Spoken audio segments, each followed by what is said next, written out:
Oi, eu sou o Maxon. Hoje eu vou falar sobre Devilman, volume 1.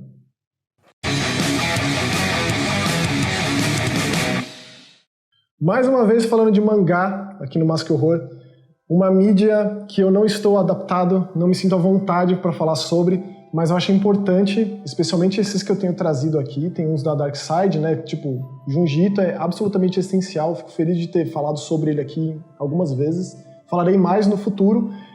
Esse mangaka aqui, ele é um dos mais importantes, influenciou gerações, inclusive gerações de cineastas que muito me dizem respeito. Gonagai, o autor do Devilman, ele influenciou de Sion Sono, Takashi Miike, Shinya Tsukamoto, Hideo Nakata, e também muitos dos que também fazem arte sequenciada, não só no Japão, mas também no mundo inteiro.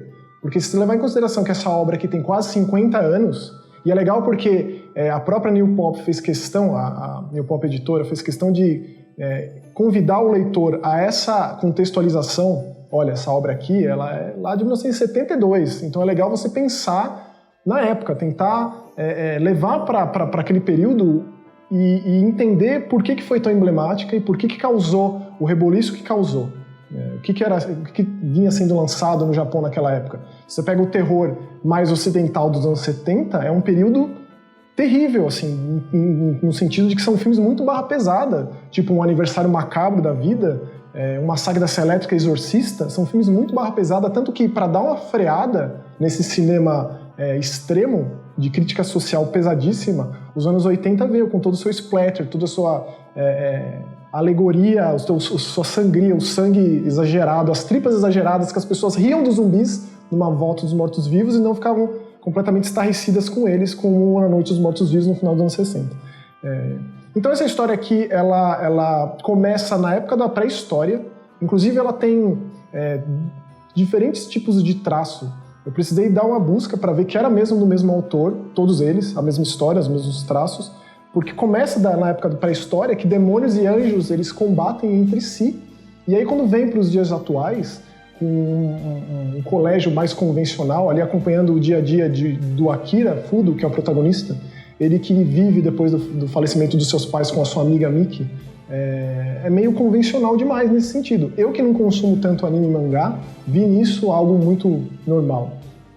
E onde que entram a invasão desses demônios? Que eles já convivem entre nós, que a tradução resolveu deixar entre os demons e os demônios. Como se os demons, foi o meu entendimento, fossem esses demônios, só que assimilando formas do nosso planeta. Eles querem voltar a viver na superfície e aos poucos eles vão confabulando esse retorno. Então esses demons, eles ou entram, assimilam, entram, se formam em um só, uma nova forma com objetos, animais ou com outras pessoas. Então está prestes a acontecer essa derradeira batalha entre a espécie humana e os demônios. E aí esse Akira, o amigo dele, o melhor amigo do Akira, o Ryo, ele aparece dizendo que ele sabe disso por conta do achado do pai dele, e ele apresenta toda essa nova realidade para o Akira e diz que ele é puro o suficiente para caso um demônio se funda com ele passa a ter controle sobre essa forma demoníaca, e não o contrário, que é o que acontece normalmente. Então ele gerencia ali um bacanal, é absurdo, assim, porque você está lendo ali um negócio comum, a Miki confrontando uns marginaizinhos ali no colégio, que é até interessante o papel dessa Miki, porque ela confronta os caras, enquanto o Akira é meio bundão, assim, nesse sentido, e aí rola esse bacanal com um monte de hippies ali, droga, sexo e tal. O sexo é aquele sexo japonês, né? Mostra até onde pode mostrar, assim. As genitálias ficam meio de fora, mas é impressionante pra época. Já o gore, o explícito, as vísceras são bem acentuadas. E aí disso que os demônios vêm à tona, e um demônio muito com uma chancela bem alta ali no escalão dos exércitos infernais, Amon, entra em fusão, se funde com aquilo.